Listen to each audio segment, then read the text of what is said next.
Hello hello everyone. आप देख सकते हैं कि हम आज जो है यूनिट नंबर थर्ड, जो कि हमारा यूनिट नंबर थर्ड का नाम है रेजोनेंस एंड लोकस डायग्राम।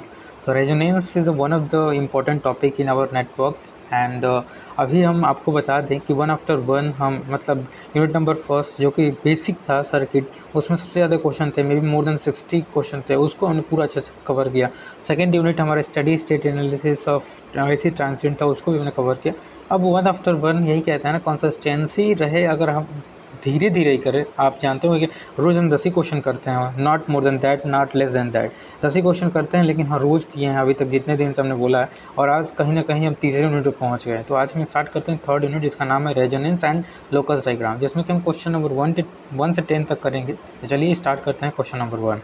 तो देखिए, सबसे पहले जो भी हमारा क्वेश्चन होता है, गेट वन ऑफ द कह सकते हैं इलेक्ट्रिकल ब्रांच का टफेस्ट हम कह सकते हैं कि एग्ज़ाम होता है। बट हम टफेस्ट को इजी बना सकते हैं कैसे, जब हम क्वेश्चन को पढ़ें और क्वेश्चन की एनालिसिस करके और प्रॉब्लम कैसे उसको सॉल्व करना है वो अगर हम सीख लें। अप्रोच सबसे इंपॉर्टेंट होता है। अप्रोच वो कहाँ से आएगा, जब आप क्वेश्चन प्रैक्टिस करेंगे। तो इसीलिए डायरेक्टली हम क्वेश्चन को प्रैक्टिस करते हैं, क्वेश्चन को अप्रोच करते हैं। बिकॉज अगर मैं अपनी बात करूँ तो मेरे पास उतना टाइम नहीं मैं बैच से पढ़ूँ, लेकिन हाँ मैं अगर आप पहली बार पढ़ मतलब या वीडियो देख रहे हैं तो आपको बैच का मतलब एक्सेस या बैच से आपको पढ़ के ही समझ में आएगा। ऐसे पहली बार आप पढ़ेंगे तो नहीं समझ में आएगा। ठीक है, तो चलिए स्टार्ट करते हैं। एट रेजोनेंस दिया हुआ है हमारा a given circuit, parallel circuit consist of iron core, coil and capacitor. देखिए इसमें कैपेसिटर भी है और हमारा कोयल भी है, इंडक्टर भी है। बिहेव लाइक मतलब कैसा बिहेव करेगा। तो सबसे पहले हमारा जो थर्ड क्वेश्चन नंबर फर्स्ट है, क्वेश्चन नंबर फर्स्ट यहाँ पे देख सकते हैं। क्वेश्चन नंबर फर्स्ट समझने के लिए, हाँ जी, तो देखिए सबसे पहले हमारा ये क्वेश्चन है, ये हमने क्वेश्चन नंबर 2 किया है। मतलब जो लाइब्रेरी में हमारे पास पुरानी बुक है तो थोड़ा क्वेश्चन एक अधिक दिया हुआ है। ठीक है, तो एनीवे इस क्वेश्चन को देख लेते हैं सबसे पहले, उसके बाद हम उस क्वेश्चन को बता देंगे। देखिए हमारा क्वेश्चन नंबर 1 क्या कह रहा है कि सबसे पहले कह रहा है कि एट रेजोनेंस कंडीशन हमें एक सर्किट दिया है जिसमें कॉइल और कैपेसिटर है।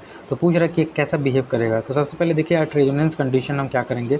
और रेजोनेंस कंडीशन हम जानते हैं कि सर्किट में केवल रेजिस्टिव पार्ट होता है, जो इंडक्टिव पार्ट होता है वो क्या हो जाता है, जो जे पार्ट हो, इमेजिनरी पार्ट हो, जीरो हो जाता है। ठीक है, तो सबसे पहले हम क्या करेंगे, यहाँ पे देखिए हमारा ये कम्बिनेशन जो है आर और एल सीरीज़ में है, इसके साथ ये पैरेलल में है। तो आर प्लस जे में हम वाई निकालेंगे, एडमिटेंस निकालना है, तो 1/r प्लस जे ओमेगा एल। अब और ये जो है 1 प्लस जे ओमेगा एक्स सी। ठीक है, तो इसको क्या करेंगे हम मतलब ये जो है मतलब r प्लस 1 जे ओमेगा में इसको मल्टीप्लाई करेंगे, मतलब कंजुगेट से मल्टीप्लाई करेंगे। जब मल्टीप्लाई करेंगे तो y equal to R minus J omega L, इधर जो हो जाएगा आर स्क्वायर प्लस ओमेगा, मतलब ये दोनों का होल स्क्वायर करेंगे तो j इक्वल टू क्या होता है, माइनस 1 होता है। -1 प्लस 1 हो गया। और यहाँ पे j जो है ये जो ऊपर ले गए हैं तो j प्लस एक्स हो गया है। वही हमने बताया कि सबसे पहले आपको ये कंफर्म होना चाहिए कि रेजोनेंस कंडीशन में क्या होता है। रेजोनेंस कंडीशन हमारा इमेजिनरी पार्ट जीरो होता है। तो हमने इमेजिनरी पार्ट, ये पार्ट देखिए, ये पार्ट केवल लिया है, ये पार्ट और इधर का ये पार्ट दोनों क्या हो जाएंगे, ये हमारे बराबर हो जाएंगे। मतलब ये इक्वल टू जीरो हो जाएगा। जब इक्वल टू हो जाएगा जीरो तो हमारा जब इसको फर्दर सिंप्लीफाई करेंगे तो सी बाई एल आ जाएगा। लेकिन एट रेजोनेंस कंडीशन हमारा केवल सर्किट में मतलब एक्टिव पार्ट मतलब रेस्टिव पार्ट है बचता है, मतलब इमेजिनरी पार्ट जीरो हो जाता है। तो इसको हटा देंगे, हमारा ये बचेगा। देखिए ये वाला केवल R square plus omega L square, वही हमने लिखा R square plus omega L square. ठीक है, ये हमारा वाई है, लेकिन हमें जेड निकालना है, जेड इक्वल टू 1/y। तो ये हमारा ऐसे हो जाएगा। तो यहाँ देख सकते हैं कि हमारा ये आर की वैल्यू डिनोमिनेटर में है और ये हमारा जेड ये है। यहाँ जेड ग्रेटर देन आर आएगा इस कंडीशन में। तो वही लिखेंगे कि इस कंडीशन में हमारा द वैल्यू ऑफ आर जो होगा मतलब वो कम होगा। A pure resistive of the value of मतलब pure resistor of the value of much higher than R से हमारा मतलब जो इमिडेंस है वो ज़्यादा होगा। ठीक है, तो आई होप पहला क्वेश्चन आपको समझ में आया हो। सेकंड क्वेश्चन की तरफ चलते हैं। सेकंड क्वेश्चन हमारा क्या कह रहा है। सेकंड क्वेश्चन में कुछ नहीं, केवल हमें कंसेप्ट क्लियर होना चाहिए। हमारे पास बोल रहा है कि आर एल सर्किट है as a following parameter, R की वैल्यू 10, एल की वैल्यू दी हुई है, सी की वैल्यू दी हुई है। तो हम जानते हैं कि क्यू फैक्टर जो कि क्वालिटी फैक्टर इक्वल टू क्या होता है, omega naught L by R होता है। ये जब बैच पढ़े रहे होंगे तो आपको मालूम होगा। ठीक है, यहाँ ओमेगा नॉट इक्वल टू क्या होता है, 1/रूट में एल बाई सी होता है। ठीक है, जब रेजोनेंस कंडीशन पढ़ेंगे, रेजोनेंस कंडीशन पढ़ेंगे तो ओमेगा नॉट बराबर 1/रूट में एल इंटू सी के बराबर आता है। मतलब यहाँ से हम क्वालिटी फैक्टर निकालते हैं, बैंड विड्थ निकालते हैं, बहुत चीज़ होता है। तो जब आप बैच पढ़ेंगे तो वो आपको कंसेप्ट समझ में आएगा, लेकिन हम यहाँ न्यूमेरिकल अप्रोच कैसे करेंगे वो समझ रहे हैं। क्वालिटी फैक्टर निकालने के लिए हम जानते हैं कि quality factor at resonance omega naught L by R होता है। एल और सी की वैल्यू दी हुई, जब हम पुट करेंगे तो हमारी फाइनली आंसर मतलब क्या आ जाएगा, ओमेगा नॉट की वैल्यू हमारी आ जाएगी इतना। अब Q equal to omega naught L by R होता है, जैसे हमने लिखा। तो हमें ओमेगा नॉट की वैल्यू आ गई, एल की वैल्यू पता है, आर की वैल्यू पता है, तो हमें क्यू की वैल्यू पूछ रहा था, हमसे क्वालिटी फैक्टर पूछ रहा है, क्यू फैक्टर हमने निकाल दिया। कितना हमारा क्वालिटी फैक्टर आया, 0.32 आया। तो ऐसे हमारा क्वेश्चन नंबर सेकंड में सॉल्व हो गया। अब चलते हैं question number third. Question number third क्या कह रहा है, देखिए क्वेश्चन नंबर थर्ड बहुत इंपॉर्टेंट है। कह रहा है कि a coil can be moulded, मतलब कॉइल को हम मॉडल कर आर एल सर्किट में, has been design to high quality factor, मतलब high Q performance at rated voltage and specific frequency. If the frequency of operation is double, frequency of operation, frequency को double किया जाए, and the coil operate at the same rated voltage, और coil हमारा same rated voltage का हो, तो हमारा quality factor में क्या डिफरेंस होगा। देखिए यहाँ पे क्या बोला, यहाँ पे बोला ना फ्रीक्वेंसी को डबल किया जाए और सेम वोल्टेज हो क्वालिटी फैक्टर पे, तो हमारा क्या होगा, Q equal to omega naught L by R, अभी हमने बताया क्वालिटी फैक्टर इक्वल टू होता है। अब P equal to I square R आप जानते होंगे, ठीक है। यहाँ पे एसी सर्किट है तो आई इक्वल टू क्या हो जाएगा, V upon R square plus omega L square, directly बोला है कि इसमें एल है, तो यहाँ पे omega L square into R यहाँ पे है, P equal to I square R. ये हम क्या करेंगे, इसका फिर से मतलब हम ये मतलब होल स्क्वायर करेंगे, तो वी स्क्वायर, और ये आर, ये जो R into omega L square, R common कर लेंगे इसमें से, देखो आर इसमें से कॉमन करेंगे, जब होल स्क्वायर करके आर इसको कॉमन करेंगे तो 1 plus omega L upon R बचेगा, इसका होल स्क्वायर, ठीक है। तो यहाँ से हम एक आर से एक आर काटें तो हमारा फाइनली जो हमारा आई स्क्वायर आर पावर बराबर हमारा कितना आया, इतना आया, ठीक है, वी स्क्वायर आर प्लस इतना। तो यहाँ से देखो पी जो है वो इन्वर्सली प्रोपोर्शनल है 1/क्यू स्क्वायर। तो वही हमारा, अगर आर हमारा एक बढ़ेगा, जैसे यहाँ पे देखो, यहाँ पे यही लिख रहा है कि अगर क्यू को हम डबल करते हैं, क्यू को डबल करते हैं, जैसे पी हमारा, पी डायरेक्टली इन्वर्सली प्रोपोर्शनल 1/क्यू स्क्वायर है, तो अगर यहाँ पे बोल रहा है क्यू को अगर डबल करें, तो क्यू को अगर डबल करें तो 1/4 हो जाएगा, तो हमारा पावर जो होगा डिक्रीज बाई 4। तो हम क्यू को अगर मतलब इंक्रीज़ करते हैं, हम क्यू को इंक्रीज़ करते हैं तो हमारा पावर मतलब हमारा क्या होगा, power decrease by 4, option number 4 हो जाएगा। आई होप आपको समझ में आया हो। अब चलते हैं क्वेश्चन नंबर 4। क्वेश्चन नंबर 4 हमसे क्या कह रहा है, क्वेश्चन नंबर 4 जैसे आप देख सकते हैं कि हमारा क्या बोलते हैं, हमारा चैप्टर का ही नाम है रेजोनेंस। तो अभी resonance as well as locus diagram, हम लोकस डायग्राम कैसे फॉर्म करते हैं ये भी इंपॉर्टेंट है, ठीक है। तो सबसे पहले हम क्वेश्चन नंबर 4 समझते हैं एंड देन इसको हम आगे परफॉर्म करने की कोशिश करेंगे। ये क्वेश्चन नंबर 4 यहाँ पे क्वेश्चन नंबर 5 हो जाएगा, ठीक है। तो यहाँ पे हमसे क्वेश्चन पूछ रहा है कि सर्किट है, और मतलब हमारा सर्किट में रजिस्टर, इंडक्टर एंड कैपेसिटर है, एंड एफ नॉट इसका फ्रीक्वेंसी है, कंपेरिजन वैल्यू न्यू हमारा डबल क्या होगा, मतलब न्यू अगर नाउ डबल कर दे तो हमारा रेजोनेंस फ्रीक्वेंसी क्या होगा, ठीक है। तो हम सबसे पहले देखिए हमारा ये सर्किट है जिसमें आर पी है, जे है, और यहाँ से हमारा वी नॉट एफ मतलब फ्रीक्वेंसी भी है, ठीक है। तो I equal to V by R होगा, यहाँ से I equal to V upon R square plus X square, tan inverse X by R. आप जानते होंगे जब भी आप ऐसे सर्किट पढ़ते होंगे तो उसमें एंगल आता है। तो यहाँ से हम रेजोनेंस कंडीशन निकालने के लिए सबसे पहले आर को चेंज करेंगे 0 से इन्फिनिट तक। देखिए सबसे पहले आर को हम 0 रखेंगे, इस वैल्यू में देखो, इसमें अगर हम आर को 0 रखेंगे, तो वी बाई एक्स आ जाएगा, ठीक है। तो वी बाई एक्स, और एंगल को क्या हो जाएगा, एंगल आर बराबर अगर 0 रखेंगे तो इन्फिनिट हो जाएगा, तो ये हमारा 90 डिग्री आ जाएगा। आर बाई एक्स, आर मतलब इक्वल टू एक्स करेंगे, तो आर इक्वल टू एक्स करेंगे तो ये हमारा दोनों 2r हो जाएगा, और वी बाई आर, ये हमने 2x लिखा, √2x हो जाएगा। और यहाँ पे दोनों अगर सेम हो जाएगा, tan inverse R upon R, तो ये tan इनवर्स 1 मतलब 45 डिग्री आ जाएगा। वैसे अगर हम 10 के जगह पे मतलब आर की जगह पे इन्फिनाइट रखें तो इन्फिनाइट अपन 0, 1/0 कर टू 0 आ जाएगा, तो आई बराबर 0। और ये अगर यहाँ पे इन्फिनाइट रखें तो tan इनवर्स मतलब 0 बराबर क्या हो जाएगा, हमारा 0 आ जाएगा। तब केवल रूट लेकर हमारा ड्रा करना है। ड्रा करने के लिए क्या करेंगे, देखो ड्रा करने के लिए कुछ नहीं करेंगे, सबसे पहले हमारा आर 0 की वैल्यू, जब आर हमारा 0 था तो हमारा करंट कितना है 90 डिग्री, तो हमारा आर जो है देखो यहाँ पे 0 है, हमारा करंट कितना है 90 डिग्री माइनस में एंगल, ठीक है। आर यहाँ पर हमने 0 लिखा, आर इक्वल टू एक्स, देखो आर इक्वल टू एक्स है तो हमारा एंगल कितना है 45 डिग्री। फिर से हमारा जो ये क्या बोलते हैं, आर बराबर इन्फिनाइट, आर बराबर इन्फिनाइट है तो आई बराबर 0, तो आर यहाँ पे इन्फिनाइट है तो आर मतलब आर यहाँ पर हमने इन्फिनाइट लिया तो हमारा आई कितना है 0। तो ये हम जब ड्रा करेंगे तो ये हमारा लोकस डायग्राम ड्रा हो जाएगा 0 से इन्फिनाइट के बीच में। हेंस हम कह सकते हैं, यहाँ पर हमने लिखा है कि locus of I equal to C मतलब semi circle of the diameter, तो इसका वी बाई आर जो हमारा सेमी सर्कल हो जाएगा। तो यहाँ से भी क्वेश्चन हमने समझ लिया, 5th क्वेश्चन।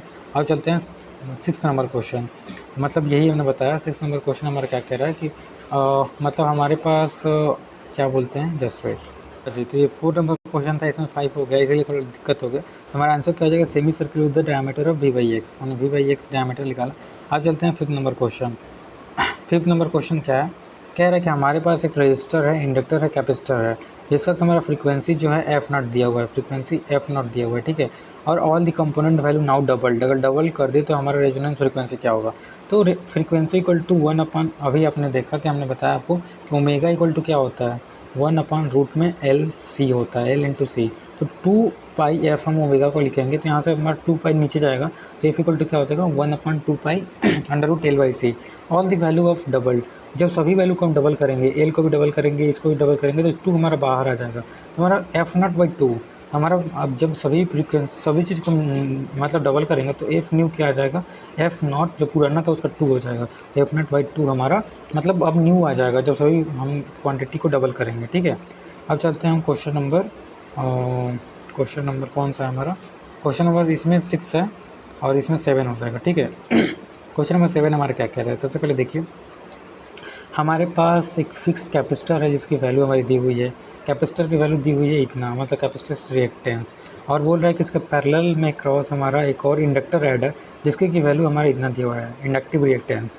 और हमारे पास आर की वैल्यू जो है 0 से इन्फानाइट तक इंक्रीज़ कर रहा है, देखिए vary from 0 to infinite R की वैल्यू। तो हमें रूट लोकस डायग्राम फिर से बनाना है। तो देखिए हमारा क्वेश्चन दिया था कि एक आर है और एक एल है और एक सी है, आर और सी जो है सीरीज में है और एल इसके पैरेलल में है। तो सबसे पहले हम क्या करेंगे, इसका मतलब हम क्या होता है, जेड जो होता है एडमिटेंस होता है, और मतलब ये इम्पिडेंस होता है, वाई जो होता है एडमिटेंस। एडमिटेंस हम निकालेंगे 1/, ये हमारा क्या हो जाएगा, ये वाई ये हमारा दिया हुआ है ना, देखिए आर की वैल्यू मतलब ये दोनों को ऐड करेंगे तो ये क्या हो जाएगा, पैरेलल में है ना, तो ये हमारा कैपेसिटर वैल्यू दिया हुआ है, तो 1/j 0.002 आर प्लस एल हमने लिखा। जब आगे इसको फर्दर हम सॉल्व करने की कोशिश करेंगे तो यहाँ पर आर की वैल्यू अगर हम 0 रखेंगे, जब आर की वैल्यू हम 0 रखेंगे तो वाई जो हो जाएगा, वाई ये भी हमारा कितना आएगा, ये 50 एंगल आप सॉल्व करेंगे तो आएगा एंगल में 90 डिग्री, क्योंकि हमारा ये क्या है, एंगल में 90 क्यों आएगा, क्योंकि हमारा जे यहाँ पे है और जे हमारा जब ऊपर सॉल्व करके ले जाएंगे तो माइनस में 90 आएगा। आर बराबर 0.01 रखेंगे, ठीक है, आर बराबर 0.0 रखेंगे तो वाई बराबर 50 और एंगल में हमारा 0 आ जाएगा, ठीक है। अब यहाँ पे एंगल 0 कैसा आएगा ये मुझे करके देखना होगा, ठीक है। आर बराबर इन्फिनाइट रखेंगे, देखिए आर बराबर इन्फिनाइट तो ये 0 हो जाएगा 1/0 और 50 एंगल कितना आ जाएगा 90 डिग्री प्लस में 90 आ जाएगा। तो ये आपको करके सोल्यूशन करके देखना होगा, ठीक है। तो वही हमने अब लूप लोकस डायग्राम ड्रा करना है। तो आर हमारा 0 है, जब हमारा आर 0 है, देखिए आर 0 है तो हमारा वाई ये भी कितना है 50 डिग्री, आर इक्वल टू 0.01 है तो हमारा 50 डिग्री केवल आया, ठीक है 50 डिग्री आया।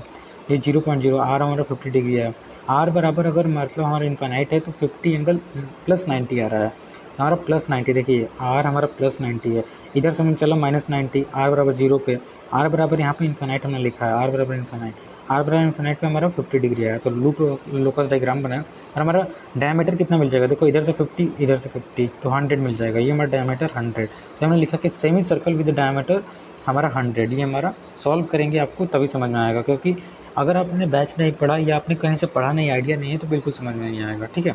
अब चलते हैं क्वेश्चन नंबर हमारा इसमें 7 है, इसमें 8 है।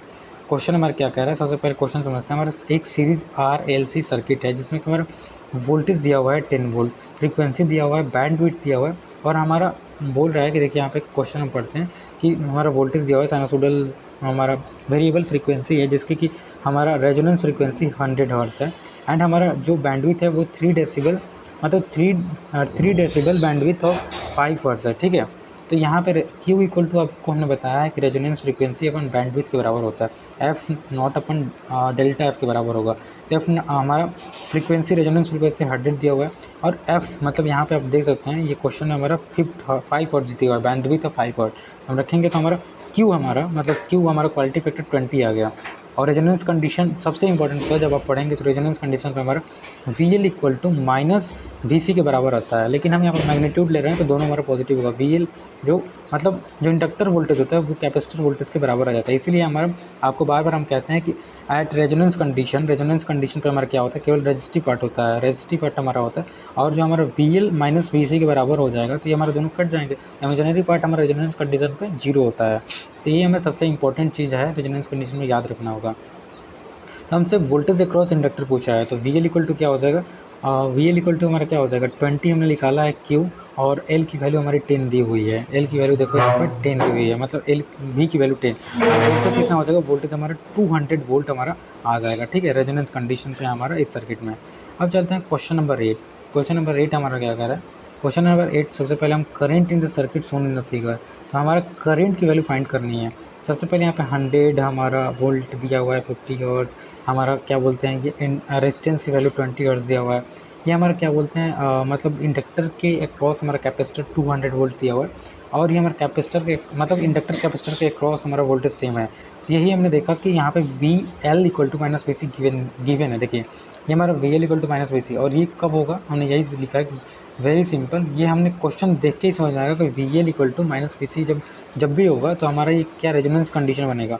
और रेजोनेंस कंडीशन में I equal to V by R, तो आई इक्वल टू हमारा वी कितना है 100, हमारा वी कितना है 100 और आर की वैल्यू 20, तो ये हमारा 5 एम्पियर इसका आंसर हो जाएगा। बहुत सिंपल, 5 एम्पियर इसका आंसर हो जाएगा। रेजोनेंस कंडीशन में ये दोनों जीरो हो जाएंगे। जब देखो हमारा V L equal to minus V C और हमारा रेजोनेंस कंडीशन में वी एल वी सी के बराबर होगा, तो ये दोनों कट जाएंगे, इनकी कोई मतलब वैल्यू ही नहीं, खत्म हो जाएंगे। तो हमारा वोल्टेज क्या हो जाएगा, मतलब वोल्टेज बाई आर रेजिस्टेंस, तो हमारा करंट की वैल्यू 5 एम्पियर इस सर्किट में केवल फ्लो होगा।